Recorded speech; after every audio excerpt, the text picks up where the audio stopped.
Hello students, welcome to services classes. मेरा नाम अश्मिता है। आज की क्लास में हम वेस्ट बंगाल सिविल सर्विसेज का जो एग्जाम है उसके बारे में हम डिटेल्स में डिस्कशन करेंगे। तो चलिए क्लास को शुरू करते हैं।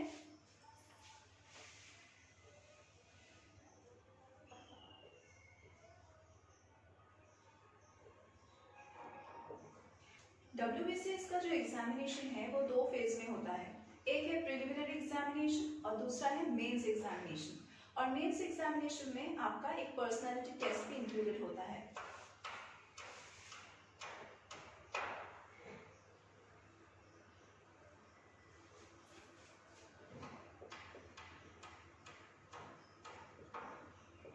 अगर आप लोग प्रिलिमिनरी स्टेज को पार कर सकेंगे तभी आपको मेंस में बैठने दिया जाएगा। तो प्रिलिमिनरी स्टेज में किस टाइप के क्वेश्चंस होते हैं? मल्टीपल चॉइस क्वेश्चंस, मतलब MCQs। और जो मेंस का पेपर है वो बेसिकली डिस्क्रिप्टिव होता है।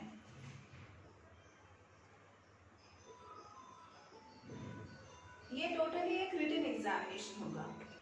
प्रिलिमिनरी का पेपर आपको 200 मार्क्स का दिया जाएगा और इसका टाइम ड्यूरेशन होगा 2.5 आवर्स।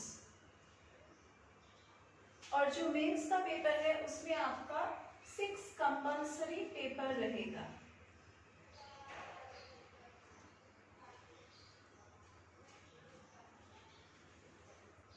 प्लस एक ऑप्शनल पेपर होगा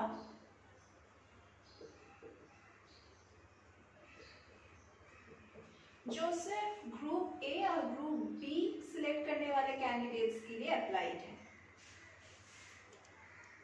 सिर्फ ग्रुप ए और ग्रुप बी के लिए। ये ऑप्शनल पेपर आप लोग खुद चूज कर सकते हैं। ये ऑप्शनल पेपर आपको तभी चूज करना है जब आप लोग एप्लीकेशन फॉर्म भर रहे हो। एप्लीकेशन फॉर्म सबमिट करने के बाद आप लोग ये ऑप्शनल पेपर का सब्जेक्ट चेंज नहीं कर सकते हो, वो अलाउड नहीं है। चाहे वो कंपल्सरी पेपर हो या फिर चाहे वो ऑप्शनल पेपर हो, उसमें 200 मार्क्स रहेगा। मतलब हर एक पेपर में आपको 200 मार्क्स अलॉट किया जाएगा। 200 मार्क्स पर पेपर। और आपका ड्यूरेशन होगा 3 आवर्स, 3 घंटे। तो ये था पूरा मार्किंग स्कीम प्रीलिम्स का और मेंस का। नेक्स्ट चलिए देखते हैं कि कौन से सब्जेक्ट्स हैं प्रीलिम्स में और मेंस में। जैसे कि मैंने पहले भी बताया है कि प्रिलिमिनरी एग्जामिनेशन एक स्क्रीनिंग टेस्ट है कैंडिडेट्स को मेन एग्जामिनेशन तक ले जाने के लिए। इसके जो मार्क्स है ये फाइनल मार्क्स नहीं है। जो मेंस का मार्क्स होगा वही फाइनल मार्क्स कंसिडर किया जाएगा।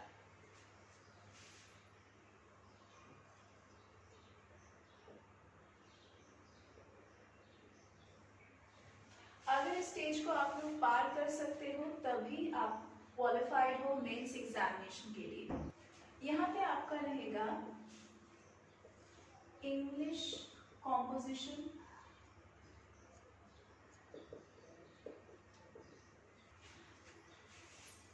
Marks, general science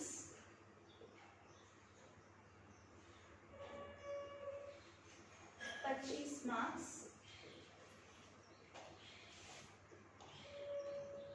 current events जो कहीं से भी आ सकता है, both national as well as international,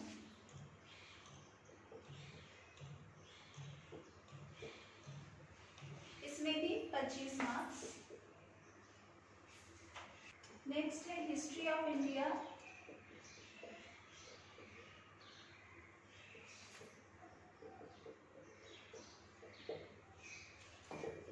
marks. Indian national movement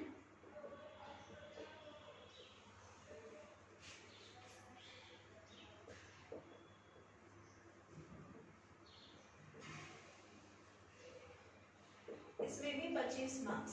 तो जैसे कि आप लोग देख सकते हो कि हिस्ट्री और इंडियन नेशनल मूवमेंट तो सेम ही है, हिस्ट्री से ही लिया गया है। तो इसमें टोटल 50 मार्क्स अलॉटेड है। मतलब आपको हिस्ट्री बहुत तैयार करके आना पड़ेगा क्योंकि इसमें सबसे ज्यादा मार्क्स अलॉटेड है। नेक्स्ट है ज्योग्राफी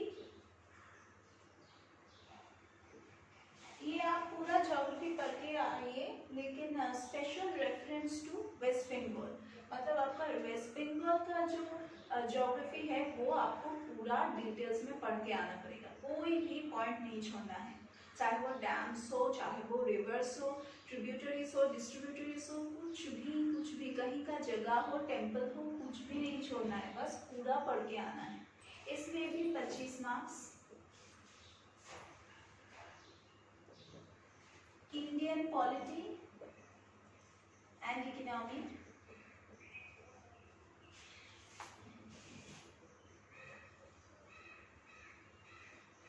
इसमें भी आपका 25 मार्क्स। नेक्स्ट है आपका जनरल मेंटल एबिलिटी,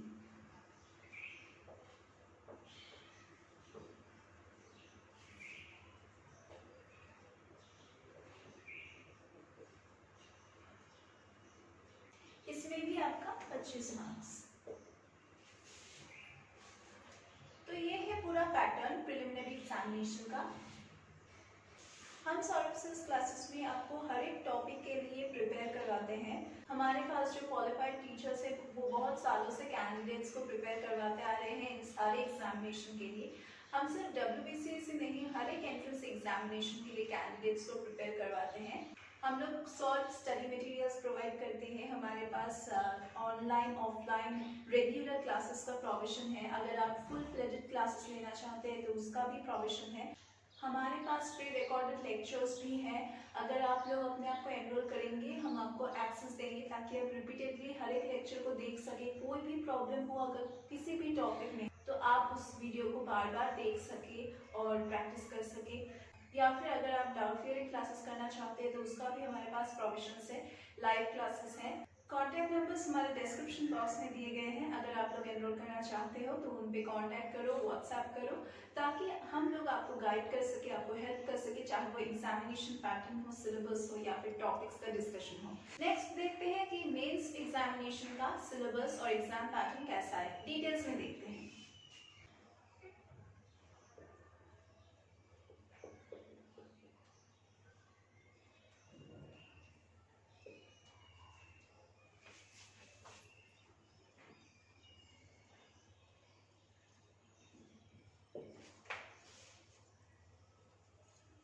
जैसे कि मैंने पहले भी बताया है कि मेंस एग्जामिनेशन में आपका 6 कंपल्सरी पेपर्स रहेगा, 6 कंपल्सरी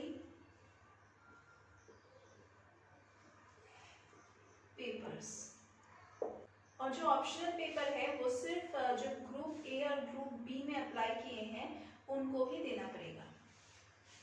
ऑप्शनल पेपर 2 भाग में दिया जाएगा, हर एक का वैल्यू है 200 मार्क्स।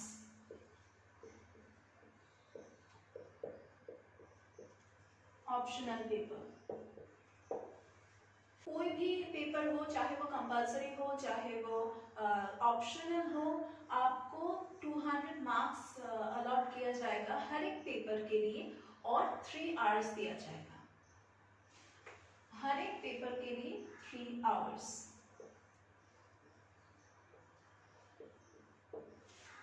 जो 6 कंपल्सरी पेपर्स है उनमें से 4 पेपर्स में आपको MCQs दिया जाएगा, मतलब मल्टीपल चॉइस क्वेश्चंस दिया जाएगा।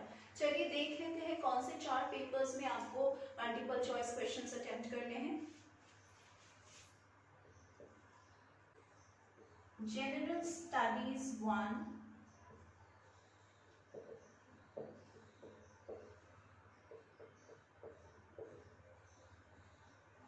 जनरल स्टडीज 2,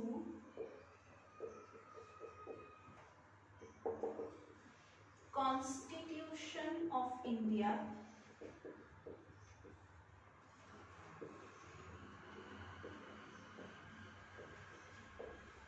इंडियन इकोनॉमी,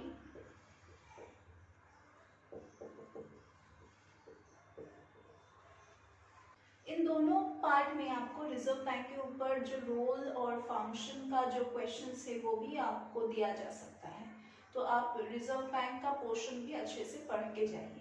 और जो 4th पार्ट है वो है अरिथमेटिक और जनरल रीजनिंग, जनरल इंटेलिजेंस।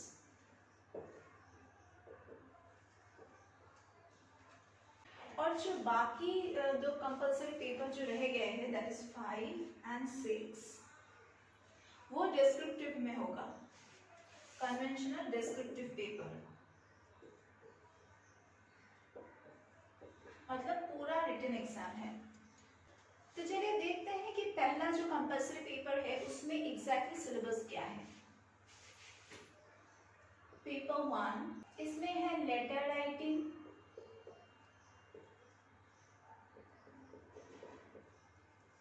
फिर ट्रांसलेशन,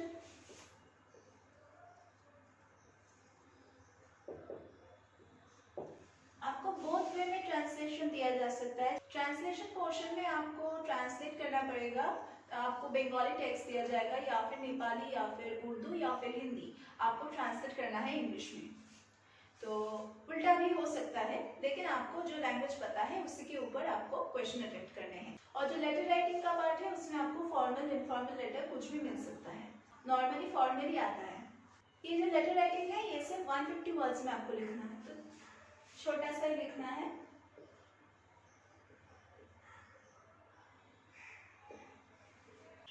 नेक्स्ट है रिपोर्ट राइटिंग। रिपोर्ट जो 200 वर्ड्स का है। प्रेसी राइटिंग,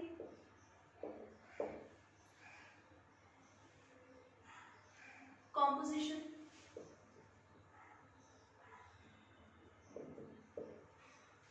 ये जो ट्रांसलेशन का पोर्शन है इसमें उल्टा भी हो सकता है कि आपको शायद इंग्लिश से अपने रीजनल लैंग्वेज में ट्रांसलेट करना है या फिर आपको अपने रीजनल लैंग्वेज से इंग्लिश में ट्रांसलेट करना है, तो बोथ वेज अप्लाई हो सकता है, कोई भी क्वेश्चन आ सकता है। सेम सिलेबस है, सेम सिलेबस। पेपर 3 में है जनरल स्टडीज, जिसमें आएगा आपका ज्योग्राफी, फिर हिस्ट्री, इंडियन नेशनल मूवमेंट,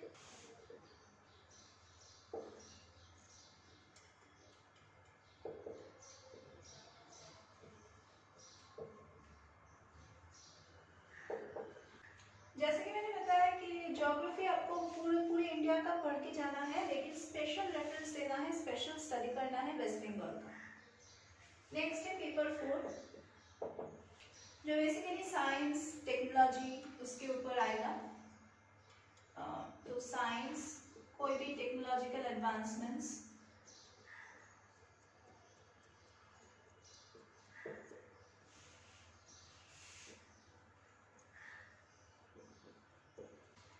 फिर एनवायरनमेंट के ऊपर क्वेश्चंस आ सकता है।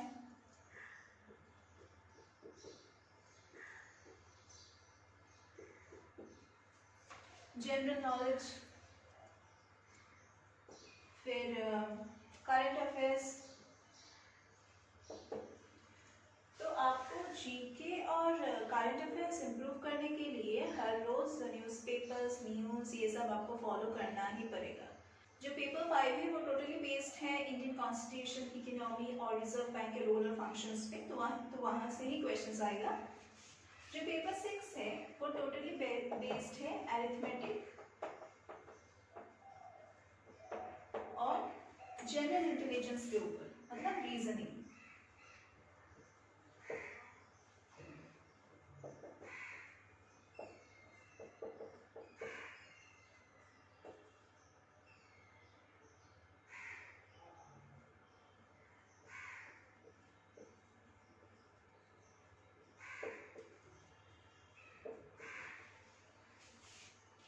हम लोग सर्विसेज क्लासेस में हर एक टॉपिक को, हर एक सब्जेक्ट को बहुत ही डिटेल्स में पढ़ाते हैं, और करंट अफेयर्स और जनरल नॉलेज के लिए हम लोग हर रोज क्लास में बोल देते हैं, आपको अवेयर करते हैं कि क्या क्या नया इवेंट्स हुआ है, ताकि आप अपने आप को अपडेटेड रख सकें। आपको हम अपडेटेड सिलेबस के बारे में भी बताते हैं, अपडेटेड न्यूज़ देते हैं, जो इम्पोर्टेंट है, जहाँ से क्वेश्चन आ सकता है उसको भी हम डिस्कस करते हैं। चलिए लास्ट में आते हैं कि पर्सनालिटी टेस्ट में कैसे क्वेश्चंस पूछा जा सकता है।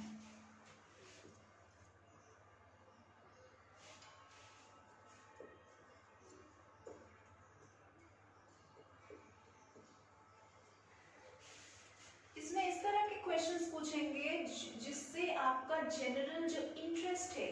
कौन से फील्ड्स में आप इंटरेस्ट रखते हो, कौन सी जगह पे आपका दिमाग चलता है, आपके पास के लीडरशिप स्किल्स है, उसी के ऊपर कुछ क्वेश्चंस आपको पूछे जाएंगे।